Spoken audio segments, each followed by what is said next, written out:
Alcolumbre, presidente do Senado, rejeita a anistia. Aliás, ele retoma aquela ideia de uma anistia, que aí essa é a definição da anistia light, de Eduardo Bolsonaro, que seria uma anistia sem contemplar Jair Bolsonaro deixado de lado, uma anistia que abarcaria apenas a raia miúda, apenas o peixe pequeno. Apenas, por exemplo, a Débora do Batom, a Débora Rodrigues, mas nesse caso, uma anistia não integral. A ideia projetada é que ninguém fosse exatamente inocentado, mas que houvesse uma recalibragem via mudança de lei, um novo entendimento sobre os tipos penais. E aí a gente volta àquela questão da sobreposição de golpe de Estado e abolição violenta do Estado Democrático do Direito, se não seria a mesma coisa, se uma coisa não estaria contida na outra. Uma avaliação, por exemplo, no caso da Débora, condenar Débora Rodrigues por golpe de Estado, por associação criminosa armada, por abolição violenta do Estado. Não. Ela depredou o patrimônio tombado, certo? Ela tem que ser punida por aquela quebradeira. Esse é o argumento dessa anistia light em que investiria a Davi Alcolumbre. Vamos rever as penas, vamos baixar. E aí, nesse caso, talvez, indiretamente, fosse Jair Bolsonaro beneficiado. Mas não perdoado, não anistiado.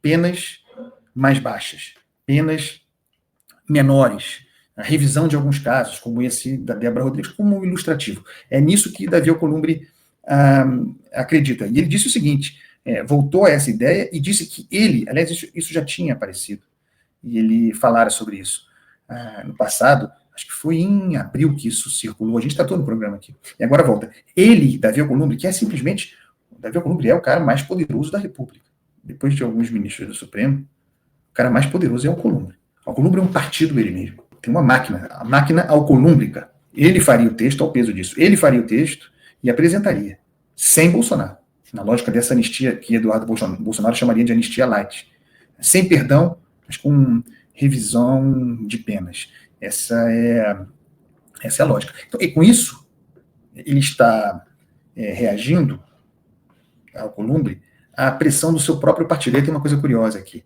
Deixa eu achar onde está. A turma fazendo pressão, pedindo para que façam pressão sobre Davi Alcolumbre. A oposição, você imagina isso, a oposição, os outros partidos da oposição, fazendo PP, porque isso é uma coisa importante de dizer, tem a União, tem essa federação União Brasil e Progressistas, Alcolumbre é do União Brasil, filiado formalmente, mas ele não participa desse troço, ele não está submetido a isso. Inclusive porque a União Brasil nunca foi um partido, a União Brasil já era uma federação, ou uma confederação de patrimonialistas. O Alcolumbre é um partido formalmente, porque precisa dessa filiação, é um partido Alcolumbre, partido do Alcolumbre ligado à União Brasil. Ele não está submetido a essas regras. Mas os sócios, o pessoal do Progressistas, o pessoal do PL, o pessoal do Republicano, está dizendo para o Antônio Rueda, que é o presidente da federação, fala, Rueda, filhão, vai lá falar com o Alcolumbre, enquadra o Alcolumbre. Eu rio desse troço, cara.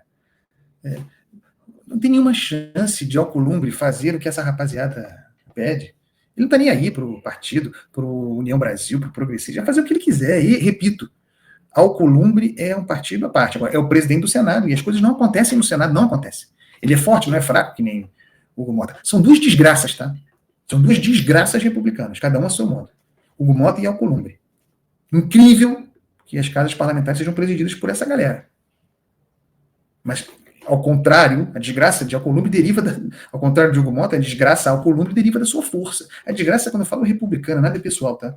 A desgraça para a República. Deriva da força dele. Mas nesse caso aqui, é a provocação que eu faço no título do programa de hoje, tamanho do nosso drama, Alcolumbre, no discurso de defesa do Estado Democrático de Direito, Alcolumbre como a última barreira contra a anistia.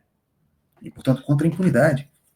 Olha o lugar, você que é contra a anistia, eu sou contra a anistia, tá? Mas não importa isso aqui.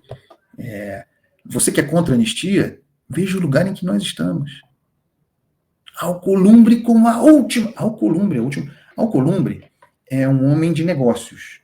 O que você está dizendo com isso, Andreasa? Que ele é um homem de negociação e de palavra, de acordo. Ninguém chega a esse lugar que ele chegou sem cumprir acordos, sem negociar e cumprir acordos. E Alcolumbre está absolutamente... Bom, vamos lembrar que ele, enquanto isso mudar, ele, como os demais, tem foro no Supremo Tribunal Federal, né? E há ou haverá, ou deveria haver, inquérito relativamente a emendas parlamentares que passasse por Alcolumbre ou por pessoas queridas a ele. Certo? Então, Alcolumbre não vai comprar a briga com o Supremo Tribunal Federal. Ele defende as prerrogativas do Senado e do Congresso até um certo ponto. Mas ele tem um poder muito grande, inclusive no arranjo que está posto hoje, esse arranjo em que o Supremo é expandido. Mas eu volto aqui ao que eu dizia. Davi Alcolumbre é muito próximo a Lula. Aliás, isso é notícia, acho que circulou pouco, mas é bom registrar aqui. Lula almoçou ontem com Davi Alcolumbre. Lula almoçou ontem com Davi Alcolumbre e com seus ministros dele, Lula, do União Brasil, que na verdade é um só, do União Brasil, é o Celso Sabino. Isso porque a decisão do partido, União Brasil, da Federação Progressista, a decisão, falamos aqui, de deixar o governo. Até o final deste mês de setembro, até 30 de setembro, os ministros desses partidos, do Progressista, que é o André Fufuca, e do União Brasil, que é este senhor Celso Sabino, têm de sair, sob o risco de desfiliação, de punição e tal no partido. Lula ontem reuniu os seus ministros. Mas por que você está falando de seus ministros, André, além de Alcolumbre? Por que seus ministros só tem o Celso Sabino? Porque tem os ministros do Alcolumbre, que é incrível, que são... Isso eu acho engraçado no trabalho da imprensa também, nosso trabalho, que a gente atribui o Valdez Góes e o ministro das Comunicações, que era aquele Juscelino Filho, agora é outro Juscelino, Frederico alguma coisa, atribuem esses caras à União Brasil, como se eles fossem ministros da União Brasil. Eles não são. Porque eles vão continuar no governo. Esses não precisam sair. Olha a força de Alcolumbre. Esses caras são ministros do Alcolumbre, do partido do Alcolumbre. Ele tem dois. Pelo menos dois. O novo Juscelino... desculpa, não quero parecer que eu estou desrespeitando o rapaz que está fazendo o trabalho dele lá nas comunicações. Frederico Siqueira Filho. E o Valdez Góes, que é simplesmente ex-governador do Amapá. Estado do Alcolumbre. Lula almoçou com essa rapaziada ontem. A situação de Celso Sabino é incerta. É possível que ele se licencie do partido, faça um acordo, saia do partido. Ele não vai abrir mão de ser ministro de Lula. Ele vai disputar o Senado, parece. Não vai abrir mão até o limite da desincompatibilização, ele não vai abrir mão desse cargo. A União Brasil vai ter que resolver. Mas os outros dois são de Alcolumbre. Estou dizendo isso porque Alcolumbre está fechado com Lula. Alcolumbre falando sobre anistia e a barreira que ele vai criar, Alcolumbre é fechado com o poder. Ele era fechado com Jair Bolsonaro quando o Bolsonaro era o presidente. Rei morto, rei posto, agora é Lula. Ele vai com Lula até o final. Talvez botando pé em outras canoas. Pergunta se ele acha ruim Tarcísio. Não acha. Então, se ele se dá bem com Tarcísio, dá. Mas vai conversar com Tarcísio sobre anistia? Possivelmente. Mas está fechado com Lula. Não vai... acho muito difícil que a coisa ande no Senado.